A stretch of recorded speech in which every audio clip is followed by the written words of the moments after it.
Hello everyone, welcome to my channel. आज के इस वीडियो में हम लोग बोर्ड एग्जाम के लिए जेनेटिक्स से रिलेटेड क्वेश्चन डिस्कस करेंगे जो एग्जाम में बार बार पूछे जाते हैं। क्वेश्चन कुछ इस प्रकार है। ये क्वेश्चन हम लोग हिंदी माध्यम में डिस्कस करेंगे। पहला क्वेश्चन देखते हैं।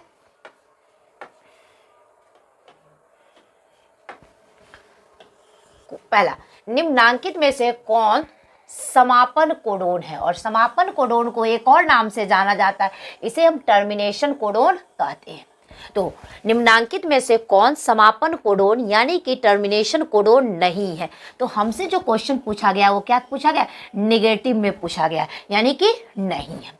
अगर हम लोग समापन कोडोन की बात करें या टर्मिनेशन कोडोन की बात करें तो समापन कोडोन 3 होते हैं। एक UAA, UAG, UGA। UAA, UAG, UGA ये 3 समापन कोडोन होते हैं। अगर हम लोग विकल्प को देखें तो यहाँ पे है UAA समापन कोडोन है, UAG समापन कोडोन है, UGA समापन कोडोन है और AUG ये प्रारंभिक प्रकूट है, यानी कि ये क्या है? इनिशिएशन कोडोन है। तो हमारा सही आंसर क्या होगा? सी। अगला क्वेश्चन, हर्शे एंड चेस के प्रयोग का निष्कर्ष क्या था? अगर हम लोग हर्शे और चेस की बात करें, हर्शे यानी कि अल्फ्रेड हर्शे, इनका पूरा नाम था हर्शे का अल्फ्रेड हर्शे, और मार्था चेस, इन्होंने 1952 में, किस साल में? 1952 में ये प्रमाणित किया था, प्रूफ किया था कि डीएनए आनुवांशिक पदार्थ है। और उन्होंने अपने प्रयोग में जो जीव लिया था वो था जीवाणुभोजी, या उसे हम बैक्टीरियोफेज कहते हैं। ऐसा विषाणु जो जीवाणु को संक्रमित करता है, और इन्होंने ये प्रमाणित किया कि डीएनए ही आनुवांशिक पदार्थ है। तो अगर हम विकल्प को देखें तो हर्शे और चेस के प्रयोग का निष्कर्ष था कि इन्होंने जीवाणु का आनुवांशिक पदार्थ डीएनए है, ये गलत होगा। जीवाणु का आनुवांशिक पदार्थ आरएनए है, विषाणु का आनुवांशिक पदार्थ आरएनए है। इन्होंने क्या प्रूफ किया था कि विषाणु, और विषाणु का नाम क्या था? जीवाणुभोजी या बैक्टीरियोफेज, इसका आनुवांशिक पदार्थ क्या है? डीएनए है। इसको प्रमाणित करने वाले 2 वैज्ञानिक थे, अल्फ्रेड हर्शे और मार्था चेस। किस साल में किए थे? 1952 में। तो हमारा सही आंसर क्या हुआ? बी। अगला क्वेश्चन है, निम्न में से कौन प्रारंभक कूट है? अगर हम लोग प्रारंभक कूट की बात करें तो प्रारंभक कूट 2 होते हैं। एक AUG और दूसरा GUG। क्या है? AUG और दूसरा है GUG को प्रारंभक कूट कहा जाता है। अगर हम लोग ऑप्शन को देखें तो इसमें UAG UGA नहीं होगा, UAA UAG नहीं होगा, ये नहीं होगा। तो हमारा सही आंसर क्या होगा? बी। तो प्रारंभक कूट कौन कौन सा होता है? AUG और GUG। तो हमारा सही आंसर हुआ बी। अगला क्वेश्चन, न्यूक्लियोसाइड है, यानी कि न्यूक्लियोसाइड किस चीज से मिलके बना होता है? अगर हम लोग न्यूक्लियोसाइड की बात करें तो न्यूक्लियोसाइड मुख्य रूप से शर्करा यानी कि शुगर और नाइट्रोजनी क्षार नाइट्रोजिनस बेस से मिलके बना होता है। तो न्यूक्लियोसाइड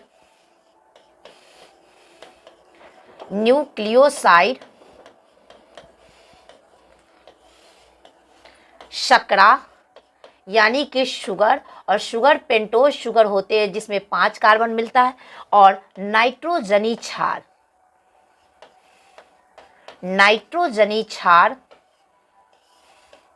से मिलकर बना होता है। तो अगर हम लोग विकल्प को देखें तो न्यूक्लियोसाइड है, न्यूक्लियोसाइड किस किस चीज को मिलकर बना होता है?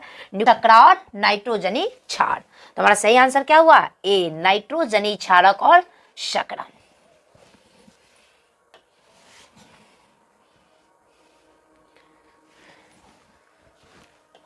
नेक्स्ट वन, न्यूक्लियोटाइड है। तो न्यूक्लियोटाइड्स की बात करें तो ये हमारा आनुवांशिक पदार्थ डीएनए, ये बहुत सारे न्यूक्लियोटाइड्स का पॉलीमर है, यानी कि ये न्यूक्लियोटाइड से मिलके बना होता। और ये न्यूक्लियोटाइड्स मिलके बने होते हैं न्यूक्लियोटाइड्स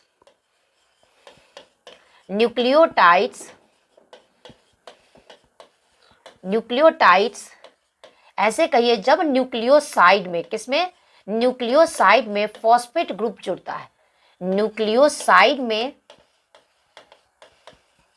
जब न्यूक्लियोसाइड के साथ फॉस्फेट समूह जुड़ता है, फॉस्फेट समूह के जुड़ने से न्यूक्लियोटाइड का निर्माण होता है, या हम कह सकते हैं कि नाइट्रोजनी क्षार शर्करा, जिसमें 5 कार्बन होते हैं, शर्करा और फॉस्फेट समूह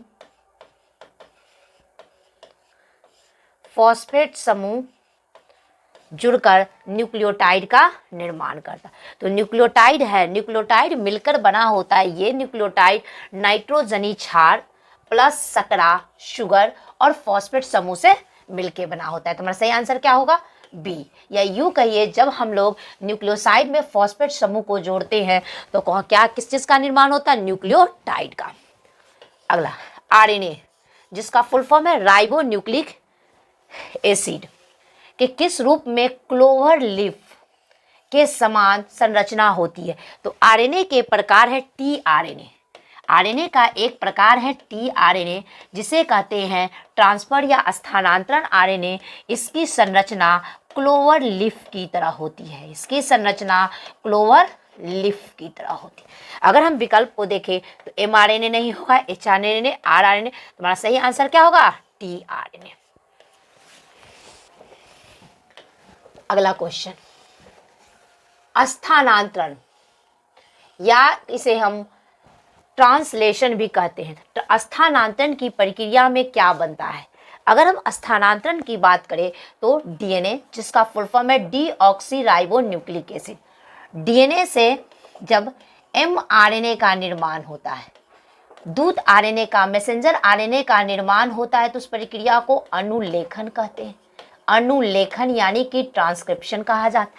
और जब एमआरएनए से प्रोटीन का निर्माण होता है, एमआरएनए से प्रोटीन का निर्माण होता है, तो उस प्रक्रिया को ट्रांसलेशन या स्थानांतरण कहा जाता है,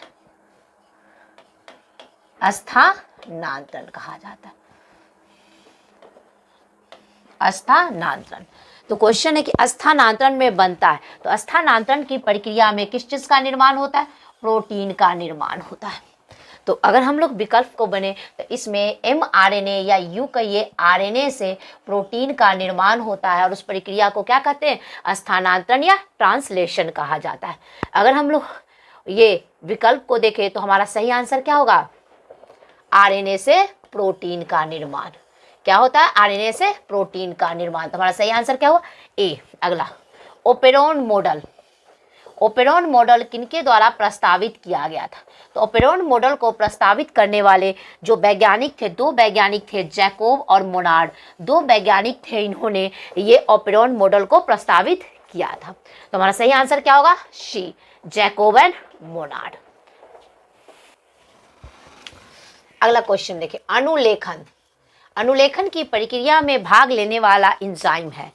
अगर हम अनुलेखन की बात करें तो जब डीएनए से आरएनए का निर्माण होता है, उस प्रक्रिया को, ऐसे कि जब डीएनए से आरएनए का निर्माण होता है, उस प्रक्रिया को अनुलेखन कहा जाता है। तो जब डीएनए से आरएनए का निर्माण, आरएनए का लीजिए और इसे हम एमआरएनए यानी कि मैसेंजर या दूत आरएनए कहते हैं, तो इस प्रक्रिया को अनुलेखन कहा जाता है, अनुलेखन या ट्रांसक्रिप्शन कहा जाता है। तो और यहाँ पे पूछा गया है कि अनुलेखन में भाग लेने वाला एंजाइम कौन है। तो अनुलेखन की प्रक्रिया में, इस प्रक्रिया में, अनुलेखन की प्रक्रिया में जो एंजाइम भाग लेते हैं उसे आरएनए पॉलीमरेज कहा जाता है, आरएनए पॉलीमरेज। अगर हम लोग विकल्प को देखें तो डीएनए पॉलीमरेज नहीं होगा, डीएनए से आरएनए के निर्माण में आरएनए पॉलीमरेज एंजाइम का काम होता है। तो हमारा सही आंसर क्या हुआ, सी। लास्ट क्वेश्चन, न्यूक्लिक अम्ल। सबसे पहले हम लोग बात करेंगे कि न्यूक्लिक अम्ल क्या है। न्यूक्लिक अम्ल 2 प्रकार के होते हैं। न्यूक्लिक अम्ल 2 प्रकार का होता है, एक डीएनए और दूसरा आरएनए, डीएनए और आरएनए। डीएनए का फुल फॉर्म हुआ डीऑक्सीराइबो न्यूक्लिक एसिड, आरएनए का राइबो न्यूक्लिक एसिड। हमारे पृथ्वी पे अधिकांश जीवों का आनुवांशिक पदार्थ डीएनए होता है और कुछ विषाणुओं में यानी कि वायरस में आनुवांशिक पदार्थ के रूप में आरएनए का। तो क्वेश्चन है कि न्यूक्लिक अम्ल कितने प्रकार का? 2, डीएनए और आरएनए। पॉलीमर है, न्यूक्लिक अम्ल किसका पॉलीमर है? तो न्यूक्लिक अम्ल डीएनए और आरएनए ये न्यूक्लियोटाइड से मिलकर बना होता है। तो किसका पॉलीमर होता है? न्यूक्लियोटाइड्स का। तो न्यूक्लिक अम्ल न्यूक्लियोटाइड्स का पॉलीमर है। तो हमारा सही आंसर क्या हुआ? ए, न्यूक्लियोटाइड्स। आज के लिए इतना ही। Thank you.